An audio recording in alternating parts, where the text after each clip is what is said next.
Hello everyone, Feedy here with a Battle Brothers video. The next chapter from the Book of Cheese will be about Schrats. Fighting Schrats is all about equipment and execution, but there are a few builds that will make your life a bit easier when you fight these trees. Here is how I prepare my team for a Schrat fight. First, I have a nimble dude with a shield, and then I have a guy with a big mace. Next up is a guy with a big hammer, and then another guy with a big mace. And now I have a dagger brother with overwhelm. Next one is just another nimble guy with a shield, and then comes another nimble guy with a great axe. After that, I have a level 5 guy with a polearm, and a bannerman, and 2 archers with long axes. As you can see, my team looks pretty weird. The weapon masteries don't line up on most brothers. Some of them are low level. It doesn't make much sense. Well, because it doesn't have to. All you need is an axe to crack the shields, and maybe a tank like the one that I have in the right corner over there. Other weapons doesn't matter too much, just use whatever you have. Alright, let's get into the fight. First thing I like to do when the fight starts is to move the tank forward and the rest of the team back. This allows me to create some distance between my team and the group of Schrats. You don't want to be fighting them head on, they will smash you. Instead, you want to spread them out with your tanks. In a normal team, you usually only have one tank, but this fight will require multiple. Each tank can handle 2 Schrats, and the rest of the team can deal with 1 or 2 on their own. So 2 to 3 Schrats you need 1 tank, 4 to 5 Schrats you need 2 tanks, 6 or 7 Schrats you'll need 3 tanks. I have fought 11 plus Schrats before, and in those fights, you'll need 5 tanks. Now, where do you get that many tanks? Well, you simply put a shield on a decent brother with some defense, and you have yourself a tank. The idea is to split the Schrats up into pairs, far enough away from each other so you can take down one pair without getting attacked by another. Why split them into pairs and not a group of 3? Because you need to surround them to kill them cleanly. There are ways to position your team against 2, but it's very hard to position against 3 Schrats next to each other.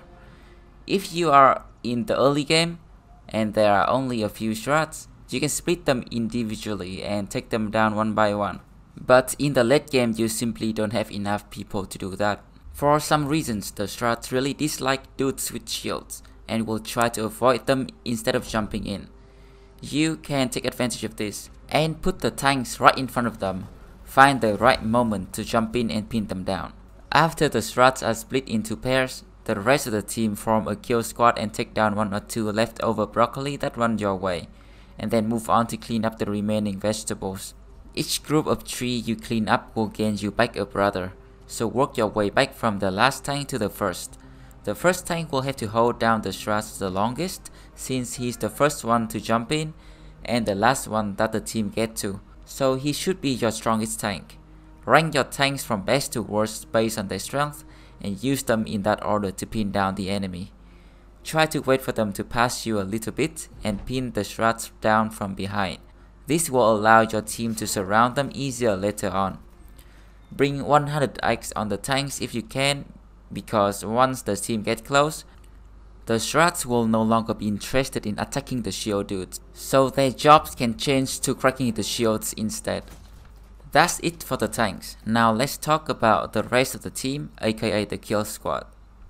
The kill squad consists of the remaining people in the team. They don't have to be crazy strong, but they should have some decent melee skill and survivability. What they need the most are some good weapons that can output enough damage to kill a Schrat in one turn. I like a good mix of great axes, big hammers, big maces and big cleavers. Great axe deals a lot of damage and can one-shot the shield. Try to put this on a fast brother so he can get rid of the shield and allow others to put in the damage. Mace can raise, which reduces the Schrat speed and damage. Hammer can stagger, which makes sure you can kill the Schrat before it moves. And Big Cleaver can finish off a Schrat from 30 to 40% HP with 2 decapitates. Low melee skill archers can use long axes from the back to crack shields or throwing axes and bowlers to do damage. Daggers with overwhelm works extremely well and is a game changer in this fight, though it's not necessary to have, but I really recommend you to have one because overwhelm dagger is good against everything in the game. While you are working on one Shrat, this dagger dude can overwhelm the salad out of the other Shrat and keep your team safe. I only have a normal dagger this fight and it worked perfectly fine.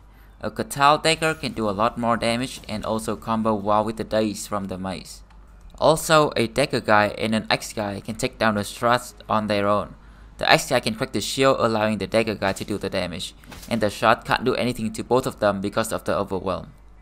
Depending on your weapons and setup, the process might change a little bit, but the concept is the same. Pin down the Strats with the tanks and put the team into position. There are a few safe spots around the Strats where they can't attack you. Wait for them to attack the tank and then jump in for the surround. Next step is crack the shield and kill them before they move. Sometimes you can't surround them perfectly. It's okay to make 1 or 2 saplings in order to kill the Strat in time. Saplings don't do that much damage. Your priority is the big tree. Work smoothly and swiftly. Get the team in and get out. Rinse and repeat. Work fast because the tank can't tank forever, but don't rush it. Get into good position first and then strike. The tanks can take another hit, it's okay. Fighting Strats is a risky business. Almost every hit you take will be an injury. If you do it right, the damage should be minimal, but you should be ready to take some injuries. It's expectable. The additional fur padding attachment can help your Battle Force brother tank a lot of hits without getting injured. The bone plating can block a hit entirely, but every headshot will still injure you nonetheless. Nimble brother with around 70 HP will still be injured in one hit. Schrats can definitely injure you, but they can't really kill you that easily. They can hit you once or twice, but they can't chase you down and finish the job. Kill the Shrat, get the brother out, and continue with your work. The only times you can die to these guys are when you can't kill them fast enough or have nowhere to run away. Usually this only occurs in the forest where there aren't enough space to surround, or you get ambushed and are unprepared with your equipment. So whenever you see Shrats, try to not fight them in the forest at all costs. Also avoid mountains and swamp all the same. Try to find the flattest terrain possible.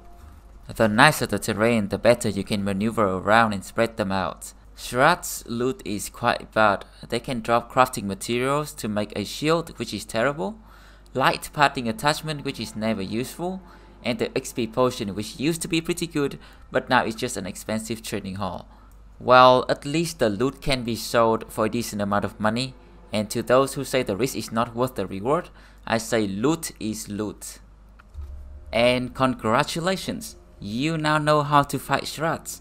I wanted to make this exact video a year ago. It is at last done.